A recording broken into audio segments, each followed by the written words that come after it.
Here I should have paused. There's a pause. Okay, anyway, not important. Okay, so the third person, he pulls the cord, and there's just a blank canvas. So the king says, "What are you making fun of me? I gave you so much money. I give you this." The king, the artist says, "Your Majesty, please, don't get angry.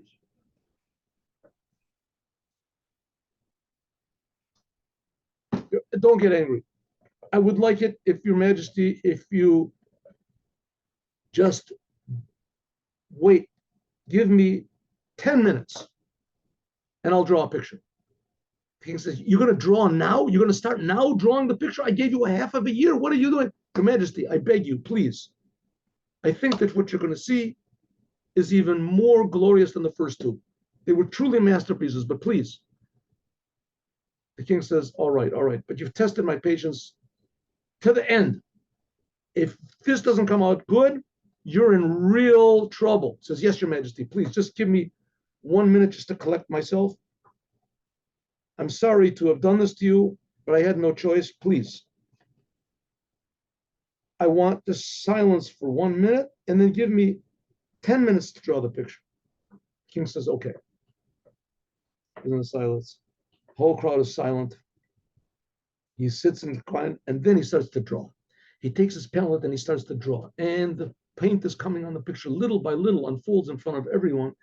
These fantastic colors and shapes and fury and glory and harmony and pain and joy and infinite meaning starts to put.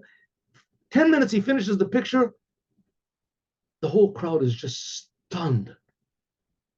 Someone stands up after 5 minutes of silence, says, "Bravo, bravo." The whole crowd stands up.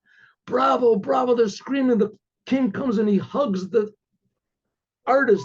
"This is beautiful. This is my soul. This is my being. This is my life. This is my heart. You have done it. This is the perfect picture."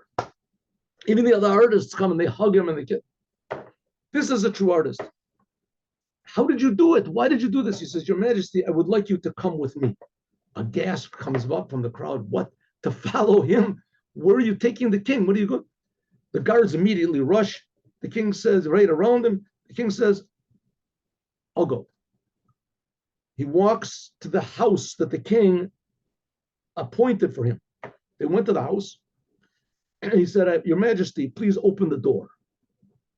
The king looks around, opens up the door. The house is filled with pictures of roosters, packed with thousands and thousands of pictures of roosters. The king goes in, he's looking around. "I don't believe it. Look at this on the wall, on the ceiling, tucked in. There's this." He had special, cabinets and shelves and things made just to put all the thousands of pictures that he made. The king said, "What did you have all these pictures for? So many pictures, and all of them are good. Why didn't you bring one of them to the?" He said, "Your Majesty, I knew that I could never really appreciate the heart and the feeling of the king, the soul of the king, unless I was in the presence of the king and I received inspiration immediately from the king. Any thought that I had would not be able to grasp the essence of what the king is and what the king wants and his connection to roosters. Therefore, I had to do it when the king was there in front of the king. Only then could I possibly appreciate the king, but I've been practicing all this whole year. I've been practicing just for this moment when the king, I would be in the presence of the king, then I could bring out my true self for the true essence of the king."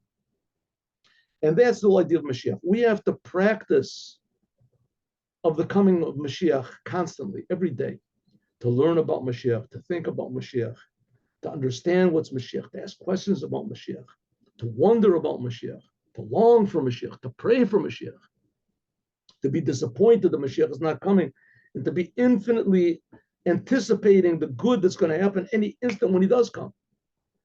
But no matter what we do, it's not going to be anything like when it's really going to become. Mashiach is the most healthy thing in the world to think about. Nothing more healthy, if you know what Mashiach is. It could be that if I define the Mashiach the rest of the world, I wouldn't think about him either. And in fact, the rest of the world has the totally wrong and sick definition of what Mashiach is. Not so, not so. Anything good you want for good, right? It's like somebody gets sick, so you don't hope that the person is going to get better, because if he doesn't get better, you'll be disappointed, right? That wrecks the whole world up. The world is a very disappointing and dark place. That's the way God made it. And we have to try to find something good and transform all of it with our good thoughts and our good wishes. Good thoughts and good wishes bring good reality. And if we let reality conquer us, then we've lost the battle. The fact that Mashiach is not here, that's what we have to fix up. How do we fix up? By devoting our mind, our speech, our energy, our time to thinking positively. So I advise anyone, first of all, you have to define Mashiach properly. So look at the last chapter of the Rambam. You can look it up. Write down Laws of Kings, chapter 11. Look that up. Laws of Kings, chapter 11. You'll come up with the Rambam, you read what Mashiach is and why it is one of the 13 principles of faith, bases of Judaism.